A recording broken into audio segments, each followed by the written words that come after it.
Welcome back, travelers, to the nope, let's just restart that again. I'm glad it's at the beginning where I'm messing up.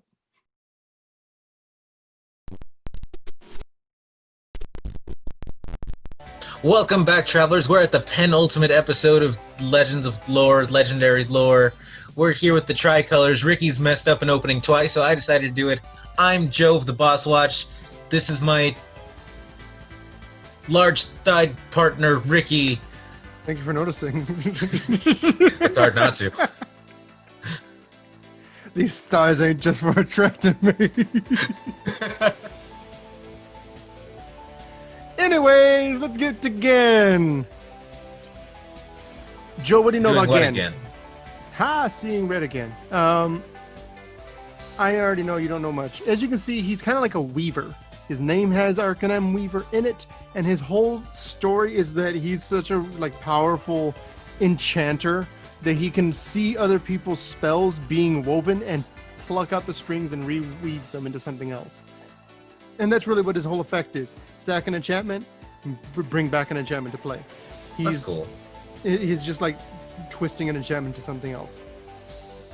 He doesn't really have a lot to him. It's mainly, once again, like a lot of the other legends that don't have a lot of story. He's just there for the mechanics. Didn't you say he had a lot to him? No, there's not a lot to him. Ah. Basically the exact opposite. I don't know. You messed up a lot of stuff when we were trying to start this video. I really did. This is Averna, the Chaos Bloom. I have no idea what plane it's from. We know Temur Elementals from Zendikar, but I don't know. See, here's the thing. Her flavor text references the various elemental kin, and we've seen flame kin. Flame kin have appeared on Ravnica, and they have appeared on Lorwyn. Obviously, flame kin on Ravnica are very different from these flame kin, and flame kin on Lorwyn, they look like Ashling and stuff like that. They're much more humanoid in shape. In addition, we've seen wind kin and I think water kin as well, showing that there are blue elementals with the kin name, meaning that there is somewhere a plane that has a variety of elemental kin. And the whole deal behind her is that most elementals are only one type. They're a flame kin. They're a water kin. She is the Chaos Bloom. She is, or he. There's Ryuin kin. Shoryukin. Hadoken. I'm going to stab you in the kin. You can? Where's that?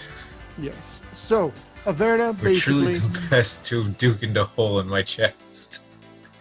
Averna is a powerful elemental with multiple abilities, multiple things, as you can see. That's the whole spiel. And it's all about chaos. Speaking of Lorwyn, here's Colfenor, the last you. I'm the last me? There it is. I knew it would come. So here's the whole deal behind Colfenor. Actually a lot. Colfenor was the person who trained Rice. You may know Rice as either the Redeemed or as, what was the green-black one? The Exiled? Rice the Exiled. Redeemed's the good one. So basically the idea behind Redeemed's Colfenor... the $30 one. So Colfenor was the last of his species. He knew everything. He knew all their secrets, their lore, and all that stuff. He could even see the future, and he knew that the Great Aurora was coming to Lorwyn, and it was going to mess everything up, and he knew he would not survive it. So he made sure that he had a ragtag bunch of other people, gave them basically the ability to save Lorwyn. He winds up getting destroyed in a conflagration caused by Ashling as she basically ascended and took in a giant 5-color elemental into her and became a powerful elemental being, which eventually is what caused her to become the extinguisher in the Shadowmort realm. Colfenor died. He left behind a giant seed. The seed wound up being planted in the Murmuring Bosk, and it became the sapling of Colfenor. Rice, of course, was there, and all that stuff happened. But there's a lot to Lorwyn. It's a very interesting story because it takes place, basically, really, in Hyrule. Because you're basically telling me that this is the Deku tree, and that Rice is Link. Yes. Rice is an elf boy named Link, who... Not named Link. The point is, it's Colfenor. That's the Deku tree, but okay. It's the dog. Gnostro! Voice of Krags. He's the Gnostro. Oh, I like those colors. Yes, of course you do. Now, Gnostro is a chimera from the plane of Theros. As you can see, it's got a head that oozes white light, one that oozes red light, and one that oozes blue light, right? Sure. Its whole deal is that when all the eyes flash the same color, it's using one of these effects. Predicting what you're going to do next, basically just burning something, or healing an ally. No one ever gets to see the white one, because they're all getting killed by this chimera. Kind of underwhelming. Needs more extra turns. Archelos. Do you want to wait on this one? We'll be back for Archelos. Okay. I'm gonna come for you. I'm coming for you. I'm sure you will. Amareth, the lustrous. He's fantastic.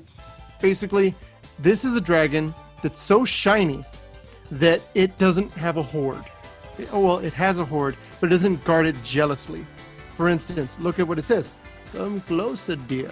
Let me see that bubble. I've got a match for it somewhere. Basically, it's got such shiny, shiny scales that it feels that that is its true horde, basically. And it like if people make the effort to come and see it, it'll give them treasure. Like, hey, can I have that holy grail? Oh yeah, sure. Hey, can I have one of your scales? Well, I mean, look at what his ability is. Whenever another permanent comes into play, you look at the top card, and if it shares a permanent type, you put that in your hand. So that's cool. Yeah, if you're playing this thing alongside, say, a very heavy creature deck or a very heavy artifact deck, then you're going to just continuously get those things. And you may also notice it says permanent, so it works with lands too. Oh, that's nice. Yeah. Nevinyrral. Nevinyrral. He has a disc. He does have a disc. His disc is slit. So here's what's really cool about Nevinyrral. He's from Urborg. He's kind of dead. And he's really greedy. Well, he's the opposite of the last guy. Yes. Who was really generous, not from Urborg, and not really dead. Yeah. Nevinyrral was also, if you look at his name, his actual name, it's Larry Niven, backwards. Okay. Just a fun fact. So that's what his name is based off, is Larry Niven. So if you look at his...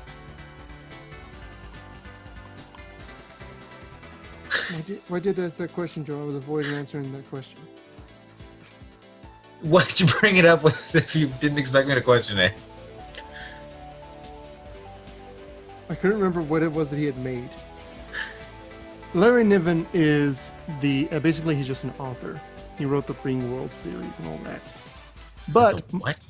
Ring World, kind of like Worm, but with an LD instead of an M. What's important is that Nevinyrral overextended and was like, you know what? I'm in Urborg. I can take Bogarden. You know, the place with the Hellkites and the Hellhounds and other hell-based monsters. So he's like, let's do this. And he tries to take it over. They retaliate and they're like, we're going to kill you again. And so how many times do we have to teach you this lesson, old man? Pretty much. And that's why he just nukes himself and kills everything. Because he himself has the disc effect. I like it. Obeka. She punches you so hard, she shatters time. Excuse me? That's her entire story. Wizards literally just thought, people like quirky tough girls. Let's make a quirky tough girl ogre. I mean, they're not wrong because I love it, but what? She just punches things so hard that she ruptures space-time. So she can actually punch her opponent and cause them to stop existing. So they're basically like, what's a good rare we can put in for what teenage boys that play our game are into nowadays? Okay, they like Deus Ex Machina, they like weird shonen protagonists, They like tough girls. We got it. Yeah, so that's why her whole effect is the player whose turn it is may end the turn. Basically, her effect counts as a counterspell in some ways. So, like, if say you were going to be doing your thing, and you say, okay, I'm going to end my turn, they go, at the end of your turn, I'm going to flash in Jink attacks you. So you go, well, I'm going to end my turn. That kind of thing. It's not super cool, but it's interesting. And if she doesn't really work for other people's turns either. And her story is overpowered. Like, her character is overpowered. And then she's a relatively underwhelming thing. Obviously, you can use this alongside of the people and be like, hey, do you want to end your turn? And they're like, yes, please. Because maybe there's going to be like a board wipe or something. I don't know. But, yeah. Yurlok of Scorched Thrash. My what? Yurlok. Oh. Now, Yurlok is... I actually prefer Terra and Sealess. I'm going to kill you. So, Yurlok, okay. Can you guess what plane he's from?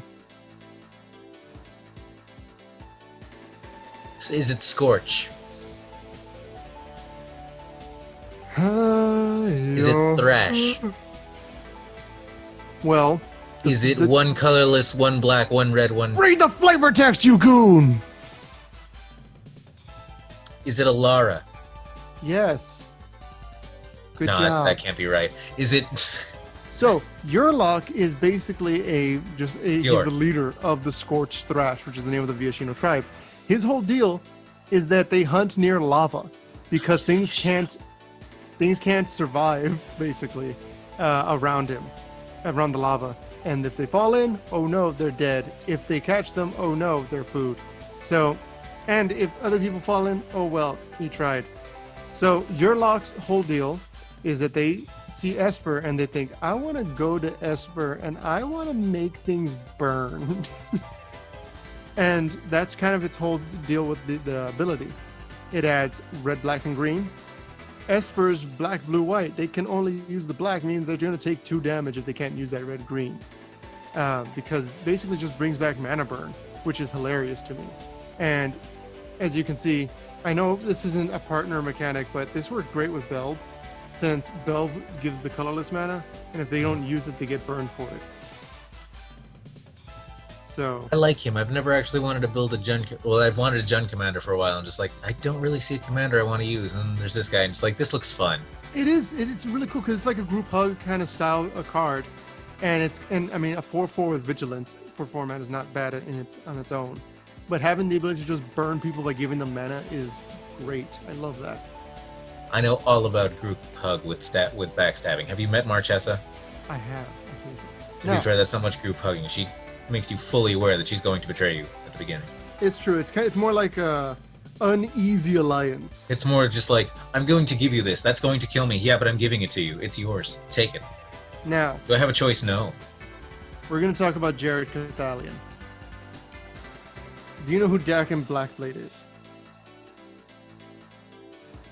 Wasn't that one of the guys that had the Blackblade? Yes, he was the original wielder of the Blackblade, and he was a planeswalker, actually. Weren't there 2 wielders of Blackblade before Gideon? Actually, there was just Dakin. Then there was Hacken. Hacken was a theoretical wielder of the Blackblade. And was it a filler arc? Yeah, pretty much. He was from Future Sight, so it was like, in the future, there will be a person who wields the Blackblade. So I'm guessing Hacken must have already happened because the Blackblade was destroyed. So yeah, I guess there was a previous owner like that. Now, more importantly, you got Jared. Now, Jared's father, Karth Ali, or not father, but ancestor, was Karth the Lion, which is what he was named. Karth the Lion, Karthalion. He was named that by Dakin Blackblade, and they went on their own adventure back in Legends, and all this other stuff happened. But eventually, they became like a noble class, and Jared's father was a king and all this other stuff. And there was a evil planeswalker that just kind of showed up. His name was Ravadel, and he just kind of captures the entirety of his kingdom. He disfigures Jared and kills his father and all this other stuff and takes over, basically, right? Well, Jared goes on a whole big adventure He gets that sword he's carrying, the one that has a white, red, and green glow to it. It's beautiful. Is the The faux white cleaver? blade. No, the faux cleaver. And he goes on an adventure. He actually is a planeswalker, and I really hope that some point in the future we'll see him as a planeswalker. And he's most likely dead, by the way, unfortunately. The back of the Magic Box from 2012 told me I was a planeswalker. That's true. Now, all that said, he eventually does get Ravadel. There's so much to his story. Like, they include the Black Lotus and the Moxen. This was the first Planeswalker war, basically. Whole bunch of stuff happens, and they use the Mox to actually power the Mox Beacon, which was the original planar beacon, similar to the one used in War of the Spark. It did the exact same thing. It basically just sent an extra planar beacon that brought a whole bunch of people to a whole bunch of planeswalkers to one location where Ravadel intended to kill them all and basically harvest their souls. So it was basically the same exact plot, only much more old and made sense. That besides Bolas that, is just repeating old stuff that failed anyway, so he was just doomed Yes. to fail. And that's the thing, is Bolas's plan had everything had already failed, like you just said. Now, what's really cool is Jared's ability. When he I comes just in, imagine him there though, just like history repeats itself. Just like, are you sure that's what you want? Yeah. So for 3 mana, you get a 3/3. That's pretty good. It's okay, not the best. When he comes in, target opponent becomes the monarch. You can't become the monarch this turn. So that means he comes in, suddenly your opponent has the crown. But wait, Jared is the rightful heir. He's the true heir. You can't become the monarch yet. You have to wait. And then if you do become the monarch, because that obviously you're meant to become the monarch, the damage will be dealt to him while you're the monarch. Prevent the damage and put them in any +1 counters. You can't kill him with damage. You can't burn him. You can't fight him. You can't do any of that until you get rid of his monarchy. You can obviously just Doomblade the fool, but that's beside the point. You can murder him. You can do any variety of terrible, terrible things to his body. Red bore him. Yeah, as long as he's not too big. But as he stands, he's just such a cool character. It's such a cool design. It's like, you can tell they're like, we're going to make a Jared with that lane card. They're like, okay, what colors is he? He's Naya colors. Okay, what would he do? And they did it. They executed this one flawlessly. Now, that said, with a flawless execution like this, the final episode of Legendary Lore, focusing on Commander Legends, is going to focus on the most infuriating aspect of this whole set. Kwain, the Itinerant Meddler. We'll see you guys in the next episode. Bye-bye! Get ready. I know what's coming and I'm not even ready. So much rage.